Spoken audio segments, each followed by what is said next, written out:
So here is the ONN Roku TV, and if you're trying to find where to go for your input settings, so basically you're going to go scroll down to settings, and then from there go to TV inputs.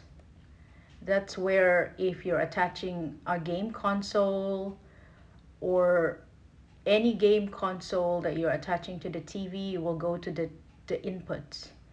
So here it is. You can rename your console. Again, you go to the settings, you can rename it, and then you'll just have to click on it to rename it. And let's go back. So TV inputs from settings. And you can also access it from home. So if you already set it up, you can just directly go to home, and then it's going to show you what your options for the TV inputs. Again, go to settings and then TV inputs, and from there you can choose the input that you want to rename.